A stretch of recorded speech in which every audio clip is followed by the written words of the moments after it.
Hello സുഹൃത്തുക്കളെ, ഇന്ന് ഞങ്ങളെ വർക്ക് കോഴിക്കോട് ജില്ലയിലാണ്. ഇവിടെ 140 അടി ഡെപ്തേ ഉണ്ടായിരുന്നുള്ളൂ. ആകെ എയർ കൊടുത്തിട്ട് ചളിയെല്ലാം പുറത്തു വന്ന രൂപത്തിലാണ് ഉണ്ടായിരുന്നത്. ഒരു കുറച്ച് ദിവസങ്ങൾക്ക് മുന്നേ എയറൊക്കെ കൊടുത്ത് എല്ലാ ചെയിൻ ബ്ലോക്കും കാര്യങ്ങളൊക്കെ വെച്ച് ലിഫ്റ്റ് ചെയ്തിട്ടും മോട്ടർ പുറത്ത് വന്നിട്ടുണ്ടായിരുന്നില്ല. അങ്ങനെ ഞങ്ങളെ കോണ്ടാക്ട് ചെയ്ത് ഞങ്ങൾ വന്ന് ഫസ്റ്റ് ടൈമിൽ ടൂളെല്ലാം ഇറക്കി മോട്ടർ പുറത്തെടുത്തിട്ടുണ്ട്. മോട്ടർ ഇരിക്കെ നിങ്ങൾ ഒരു കാരണവശാലും എയർ കൊടുക്കരുത്.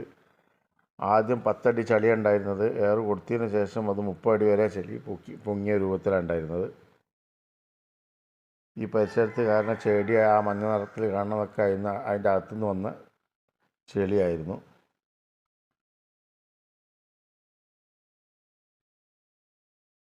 പുള്ളർ ടൂൾ ഫിറ്റാക്കിയതിന് ശേഷം ഞങ്ങൾ മോട്ടർ പുറത്തെടുത്തിട്ടുണ്ട്. പുൾ ഔട്ട് ചെയ്ത് മോട്ടർ പുറത്തെടുത്തിട്ടുണ്ട്.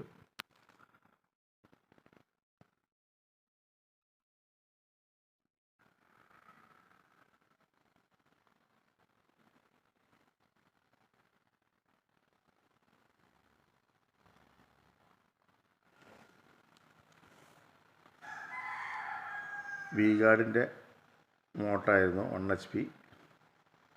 ഇതുപോലത്തെ കേസുകളിൽ വിളിച്ചോളി.